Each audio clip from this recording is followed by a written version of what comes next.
আসসালামু আলাইকুম ওরহমতুল্লাহি অবরকাত। ছায়ানট কেন মুদির বন্ধু, কিভাবে মুদির বন্ধু হইল, এ নিয়ে একটি বিস্তারিত ভিডিও দিয়েছেন পিনাকি ভট্টাচার্য দাদা। সম্পূর্ণ ভিডিওটি দেখবেন, দেখলে পরে অনেক কিছুই বুঝতে পারবেন, অনেক কিছুই বোঝার আছে। সম্পূর্ণ ভিডিওটি দেখে আপনারা আপনাদের মতামত জানাবেন। ধন্যবাদ সবাইকে। 18 তারিখ রাতে আমি ইস্তাম্বুলে হোটেলে ফিরে ছবি দেখলাম ফেসবুকে ছায়ানটের ভাঙচুরের। একটা ছবিতে চোখ আটকায় গেল। ওয়াহিদুল হকের ছবিতে ধারালো কিছুতে আঘাত করিয়া মাটিতে ফেলে দেওয়া হয়েছে। এই মানুষটার স্নেহ প্রশ্রয়ে আমি বড় হয়েছি। সেই কৈশোরে তার হাত ধরে কত শহর ঘুরছি তার ঠিকানা নাই।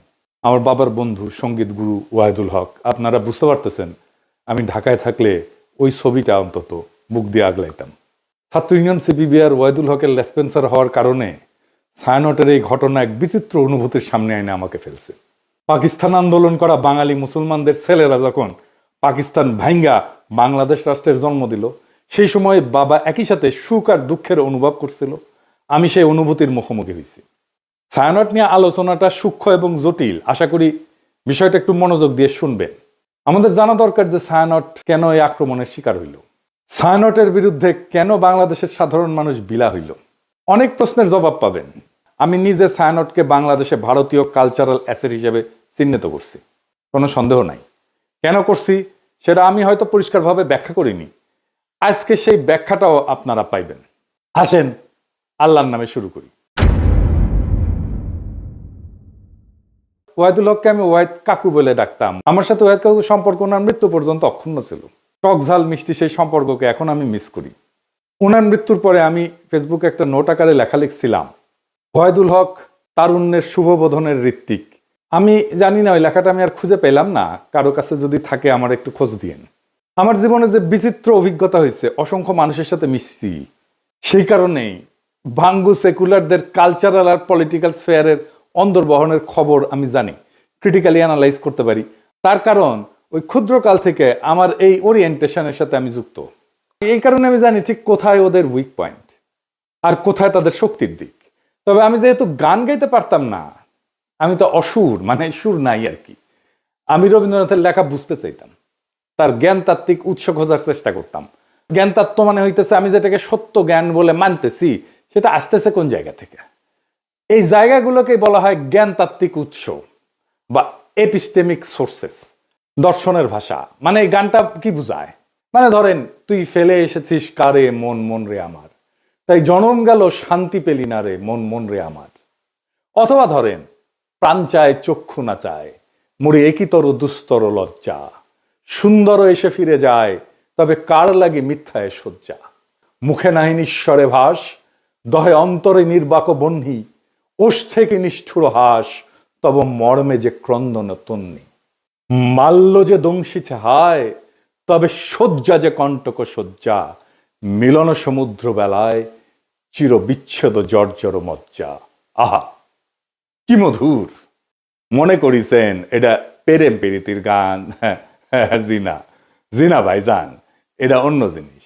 আমার একটা বই আছে, রবীন্দ্রনাথ অন্য আলোয়। রবীন্দ্রনাথের অনেক গানের অর্থ ওইখানে ব্যাখ্যা করেছি। একদিন দরকার হইলে যদি টাইম পাই তাহলে একটা এপিসোড করে ব্যাখ্যা করতে পারি গান ধরে ধরে এটা কি বুঝায়। তো এই গানের অর্থ আবিষ্কার করতে করতে, তার অন্তর্গত দর্শন খুঁজে বের করতে করতে একসময় আবিষ্কার করলাম রবীন্দ্রনাথ আসলে উপনিষদ। উপনিষদ মানে হিন্দুদের প্রধান ধর্মগ্রন্থ, তার একটা। উপনিষদের কন্টেম্পোরারি বা আধুনিক উপস্থাপনাই হইতেছে রবীন্দ্রনাথ। ওয়াহিদ কাকুর সাথে আলাপগুলা করতেই পারতাম না, আমাকে এই উপনিষদ আর রবীন্দ্রনাথ সংক্রান্ত আলাপগুলা করতেই দিতেন না।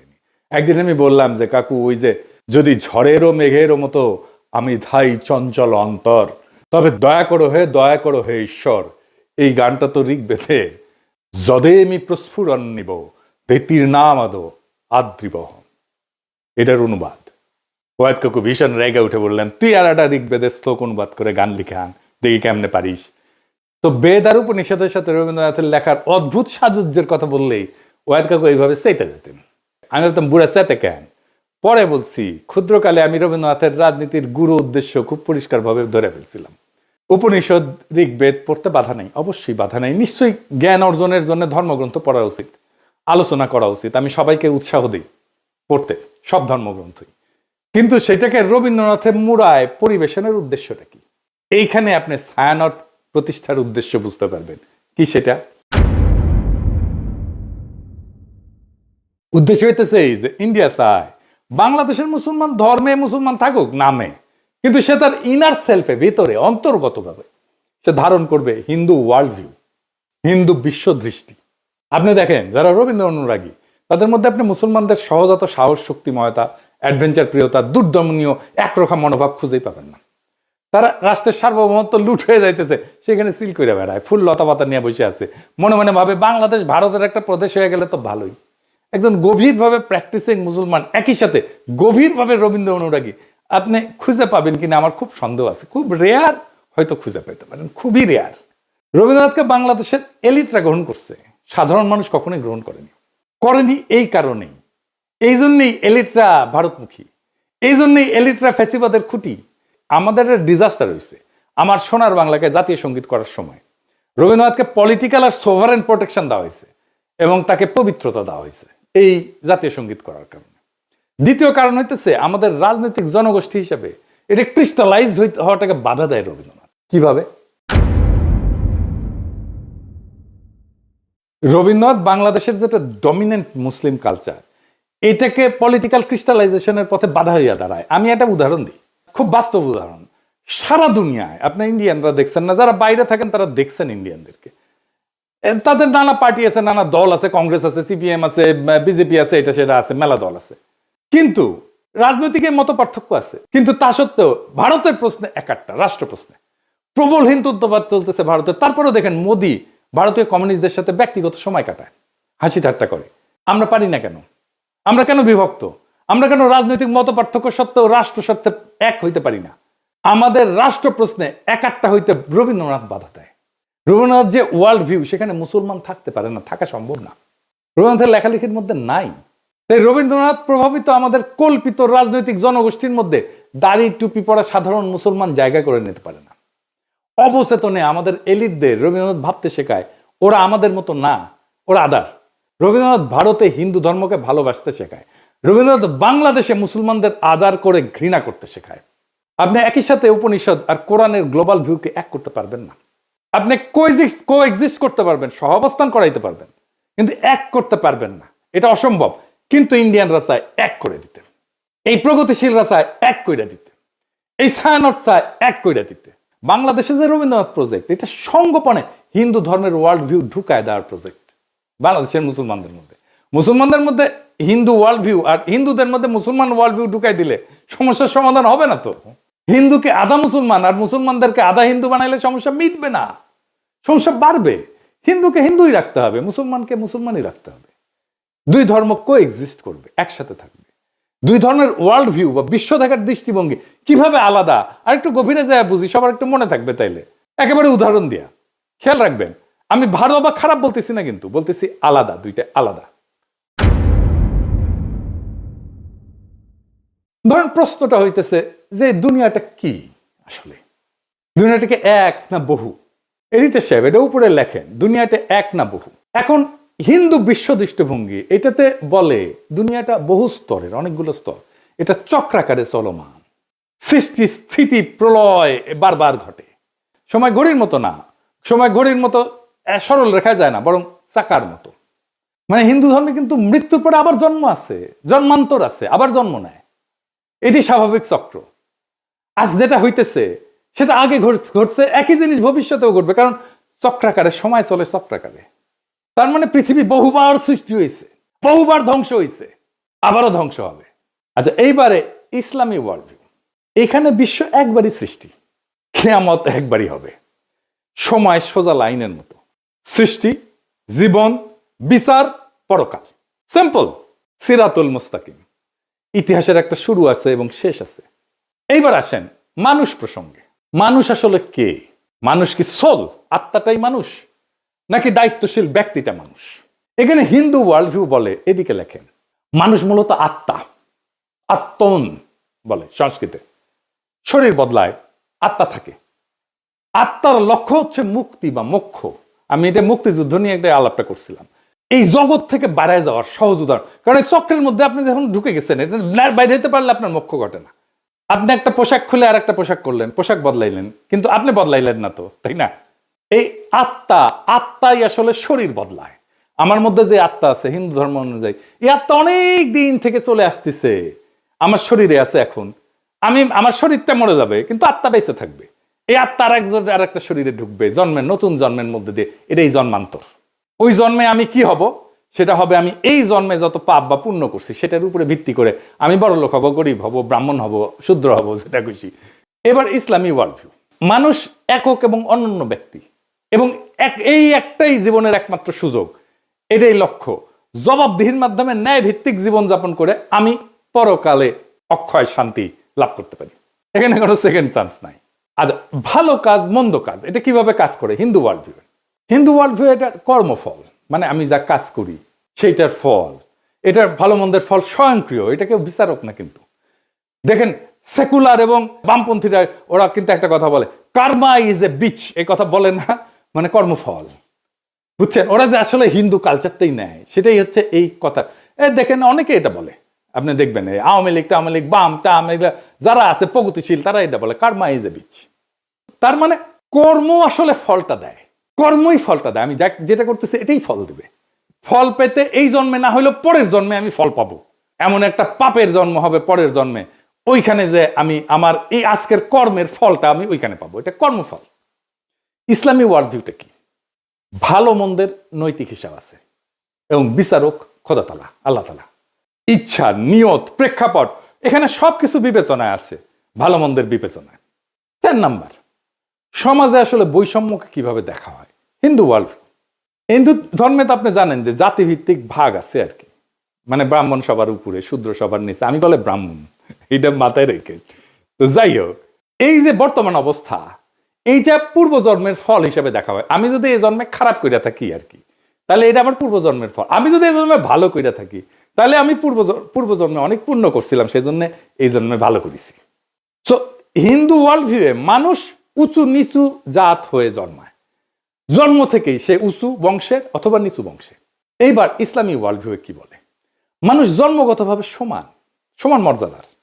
এইখানে যে ধনী গরিব বা মানুষের কষ্ট আছে, এটা একটা পরীক্ষা, ইহ জগতে পরীক্ষা। এবং ইসলাম ধর্মে অন্যায় দেখলে নীরব থাকাটা পাপ, গুনাহ। 5 নাম্বার, মানুষের আসলে ডেস্টিনি কি, শেষ লক্ষ্য কি? হিন্দু ওয়ার্ল্ড ভিউ কি বলে?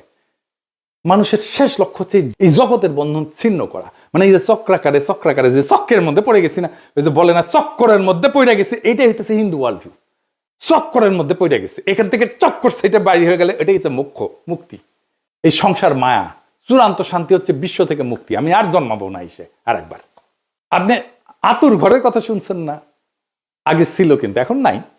আতুর ঘরে যখন হিন্দু রমণী সন্তান সম্ভব হয়, তখন একটা ঘরের এক কোনায় একটা জায়গায় আলাদা একটা ঘর বানানো হয়, ওইখানে সন্তান জন্ম দেয়। কেন? কারণ এই জন্মটাই তো পাপ একটা, জন্মই আমার আজন্ম পাপ। একটা কথা আছে দাউদ হায়দারের, এটা বই ছিল না, জন্মটাই আমার আজন্ম পাপ। এটা হিন্দু ওয়ার্ল্ড ভিউ। তাই জন্মটা যেহেতু পাপ এবং জন্মটা যেহেতু অপবিত্র, সেজন্য তাকে দূরে রেখে জন্মটা দিতে হয়। বুঝেছ? আচ্ছা, আর ইসলামী ওয়ার্ল্ড ভিউ কি?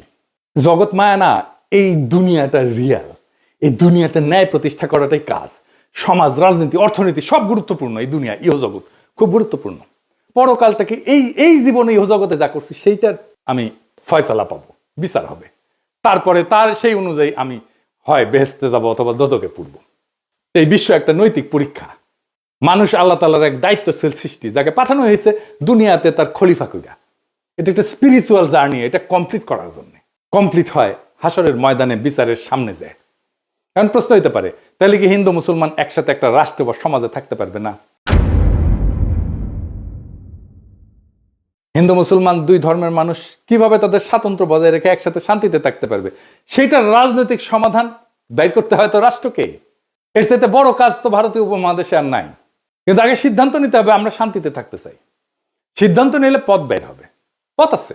চালাকি কোনো সমাধান না, সমাধান চালাকি করে বের করা যাবে না। হিন্দুকে আধা মুসলমান বা মুসলমানকে আধা হিন্দু বানায় না, এটা হবে না। এইটা করতে থাকলে একটা অনিবার্য রক্তাক্ত সংঘাতের দিকে আমরা যেতে থাকবো, সমস্যার সমাধান করবে না। আর কঠিন জটিল সংকটের দিকে জাতিকে নিয়ে যাবে। শুধু জাতিকে না, ভারতীয় উপমহাদেশকে নিয়ে যাবে। কিভাবে সম্ভব? একটা ছোট্ট উদাহরণ দিয়ে বলি। দেখেন, আমরা যে যে ধর্মই পালন করি না কেন, রাস্তায় ট্রাফিকের লাল লাইট দেখলে তো সব ধর্মের মানুষ দাঁড়াই, তাই না? বিবাদ হইলে তো একই আদালতে যায় সব ধর্মের মানুষ ফয়সালার জন্য, তাই না? আমরা তো ভোট দিতে হইলে, নেতা নির্বাচন করতে হলে একই ভোট সেন্টারে যাই ভোট দিতে সব ধর্মের মানুষ, তাই না? এটাই নাগরিক হিসেবে একসাথে থাকা। নাগরিকত্বই আমাদেরকে একসাথে বাঁধবে। স্পিরিচুয়াল জার্নি না, আমার ওয়ার্ল্ড ভিউ না, আমার নাগরিকত্ব। আমি যেই যেই জায়গায় আমরা নাগরিক হিসেবে আমি শেয়ার করি, সেই জায়গাটা আমাকে বাঁধবে। যাই হোক, আগের আলাপে ফিরে আসি। ছায়ানট নিয়ে বাংলাদেশের মানুষ চূড়ান্ত বিলা হয় 2018 সালে। হ্যাঁ, 2018 সালে যখন বাংলাদেশের মানুষের চোখে স্পষ্ট হয় মোদির সাথে ছায়ানটের সম্পর্ক। কেন ছায়ানটে হামলা হইলে মোদির বিজেপি বাঙালিদের জায়গায় উঠতে বলে? এটার উত্তর কি দেখছেন? ছায়ানটে হামলা, বাঙালিদের জেগে উঠতে বলল মোদির বিজেপি। কেন? কারণটা হইতেছে 2018 সালে ভারত সরকারের পুরস্কার পায় ছায়ানট। স্বয়ং মোদি অভিনন্দন জানায়। শুধু অভিনন্দন না, ছায়ানটের এই ভারত রাষ্ট্রের পুরস্কার, যার জুরি বোর্ডের চিফ ছিল স্বয়ং মোদি, সেই পুরস্কার নেওয়া ছিল একটা গুরুতর নৈতিক এবং রাজনৈতিক ভুল। এটা কোনো ভারত বিরোধী আবেগ না, এটা রাষ্ট্রীয় সহিংসতা, জনগণের স্মৃতি এবং সাংস্কৃতিক প্রতিষ্ঠানের নৈতিক সীমা, এই তিনটার সংঘাত। কিভাবে? রাষ্ট্রীয় পুরস্কার কিন্তু কখনো নিরপেক্ষ না। রাষ্ট্রীয় পুরস্কার মানে এই প্রতিষ্ঠান আমাদের রাষ্ট্রের নৈতিক এবং সাংস্কৃতিক বয়ানের অংশ। এটা কোনো ব্যক্তিগত শিল্পীর সম্মান না, এটা রাষ্ট্রীয় বৈধতার অংশীদারিত্ব। পৃথিবীর বহু মানুষের কাছে মোদি গুজরাটের কসাই নামে পরিচিত। এটা রাজনৈতিক গালি না, এটা একটা নৈতিক অভিযোগের একটা প্রতীকী নাম। বাংলাদেশে মোদি অসম্ভব ঘৃণার পাত্র। বাংলাদেশে মোদি বিরোধিতা কোনো বিমূর্ত বিষয় না, বাস্তব ঘটনা। 2021 সালে মোদি বাংলাদেশে সফরের বিরুদ্ধে ব্যাপক গণপ্রতিরোধ হয়, পুলিশের গুলিতে সংঘর্ষে বহু মানুষ মারা যায়, শহীদ হয়। সাধারণ মানুষ এটা প্রতিরোধ করছে। কেউ এটা অস্বীকার করলে সে ইতিহাস অস্বীকার করতেছে। এখন প্রশ্ন হইতেছে, যে ব্যক্তির আগমনের বিরুদ্ধে বাংলাদেশের মানুষ জীবন দেয়, তার নেতৃত্বাধীন জুরি বোর্ডের মনোনয়নের পুরস্কার নেয় একটা রাষ্ট্রের কাছ থেকে, ছায়ানট এটা কিভাবে সংস্কৃতি বলে চালায়? আর সেই রাষ্ট্রের কাছ থেকে, যেই রাষ্ট্রের বর্তমান সরকার মুসলিম নিধন, নাগরিক বঞ্চনাকে স্বাভাবিক করে তুলছে, কাশ্মীর থেকে দিল্লি সব জায়গায় এটা প্রমাণ আছে। এই দুই অবস্থান। এখন ছায়ানট তো বলতে পারেন আমরা রাজনীতি করি না, এ দাবি আর টেকে না। এই যুক্তিটা সবচেয়ে বড় ভণ্ডামি। কারণ রাষ্ট্রীয় পুরস্কার গ্রহণ করে একটা রাজনৈতিক কাজ। রাজনৈতিক ক্ষমতার কাছ থেকে সম্মান নিলে আপনি রাজনীতির ভেতরে ঢুকে পড়েন। রাজনীতি করি না বলার তখন সুযোগ থাকে না। রাজনীতি করি না বলার সুযোগ একদম শেষ হয়ে যায়। রাজনীতি না করলে ওই পুরস্কারটা প্রত্যাখ্যান করতে হয়, গ্রহণ করলে রাজনীতির দায় নিতে হয়। তো মোদি কেন ছায়ানটকে বন্ধু মনে করে বুঝতে পারতেছেন তো? এটা তো কোনো কাকতাল না। এই প্রশ্নটা সবচেয়ে ভয়ঙ্কর। মোদি ছায়ানটকে বন্ধু মনে করে কারণ ছায়ানট ভারতীয় সাংস্কৃতিক হেজিমনিকে বাংলাদেশে ফেরি করে। তারা সফট হিন্দুত্ববাদকে রবীন্দ্রনাথের মোড়কে উপস্থাপন করে বাংলাদেশে ফেরি করে। ছায়ানট তার একটা নিরাপদ সাংস্কৃতিক প্ল্যাটফর্ম হয়ে উঠছে, যাকে ভারত রাষ্ট্র তার মতাদর্শিক সফট পাওয়ার হিসাবে ব্যবহার করতে পারে, স্বীকৃতি দেয়। এইটাই তো বাংলাদেশের মানুষ দেখছে। তো ছায়ানট কি করতে পারত? পুরস্কার প্রত্যাখ্যান করতে পারত। ইতিহাসে অসংখ্য উদাহরণ আছে যেখানে পুরস্কার গ্রহণ না করাই নৈতিক অবস্থান হয়ে ওঠে, প্রত্যাখ্যানই প্রতিষ্ঠানকে সম্মানিত করে। ছায়ানট যদি বলতো বাংলাদেশের জনগণের স্মৃতি এবং রক্তের ইতিহাসের কারণে আমরা এই রাষ্ট্রীয় পুরস্কার গ্রহণ করতেছি না, সেটাই হইতো সবচেয়ে শক্তিশালী সাংস্কৃতিক বক্তব্য, সবচেয়ে বড় নৈতিক শিক্ষা, সবচেয়ে বড় আন্তর্জাতিকভাবে সম্মানজনক অবস্থান এবং দেশের মানুষের ভালোবাসা পাওয়ার রাস্তা। আপনি বাংলাদেশে কাজ করেন, মোদি কেন আপনাদের বাহবা দেয়? কেন দেয়? এই প্রশ্নের জবাব দিতে হবে না? বাংলাদেশের মানুষের সাথে আপনার কন্ট্রাক্টটা কি? সোশ্যাল কন্ট্রাক্ট কি? আপনি সমাজের রাষ্ট্রে কি অবদান রাখছেন? একটা প্রতিষ্ঠান করছেন। বাংলাদেশের সাথে আপনার কন্ট্রাক্টটা কি? বাঙ্গু সুশীলদের সফট হিন্দুত্ববাদের দীক্ষা দিচ্ছেন, আর যে রাষ্ট্রেরা মানুষের মৃত্যুর স্মৃতিতে বাংলাদেশে ঘৃণার প্রতীক, তার হাত থেকে সম্মান নিচ্ছেন। লজ্জা লাগে না? সমাজ তো হঠাৎ করে পাগল হয়ে যায়নি, মানুষ হঠাৎ করে সংস্কৃতি বিরোধী হয়ে ওঠেনি। এটা জমে থাকা একটা দীর্ঘ বিচ্ছেদের বহিঃপ্রকাশ। বাংলাদেশের মানুষ এমন ছায়ানট চায় যে তার দুঃখে কাঁদে, তার স্বপ্নে সহযাত্রী হয়, তার কল্পনার ভাষা হয়ে ওঠে। বাংলাদেশের মানুষ এমন ছায়ানট চায় যে মোদির অখণ্ড ভারতের কল্পনাকে রবীন্দ্রনাথের সুরে ঢেকে দেয় না, বরং সুরে ফেলে দেয়। যদি ছায়ানট নিজেকে সেইভাবে পুনর্গঠন করতে পারে, জনগণের স্মৃতি, ক্ষত আর আকাঙ্ক্ষার পাশে দাঁড়াইতে পারে, তাইলে ছায়ানট আবার উঠে দাঁড়াবে। আর যদি তা না পারে, যতই মানববন্ধন করেন, গান আর প্রতিবাদ করেন, ইতিহাস তাকে ভাঙবে না, মানুষই তাকে ছেড়ে যাবে। আপনি ছাত্রই পাবেন না, কেউ আর গান শিখতে আসবে না, কেউ আর সেখানে নিজের স্বপ্ন খুঁজবে না, কেউ নিজের কল্পনার সাথে ছায়ানটকে জুড়বে না। আপনার কালচারাল লেজিটিমেসি কোলাপস করতেছে। কারণ সংস্কৃতি টিকে থাকে মানুষের ভালোবাসায়, মানুষের মধ্যে, গণমানুষের মধ্যে, রাষ্ট্রের বাহবায় না। আপনারা তো জনগণকে হারায় ফেলছেন, ভারতকে পাইছেন, জনগণকে হারায় ফেলছেন। যে সংস্কৃতি জনগণকে হারায় সে শেষ পর্যন্ত কালের অন্ধকারে হারায় যায়। এটাই ইতিহাসের সত্য। এই সত্যই শিখাইছে আমাদের জুলাই বিপ্লব। ইনকিলাব জিন্দাবাদ।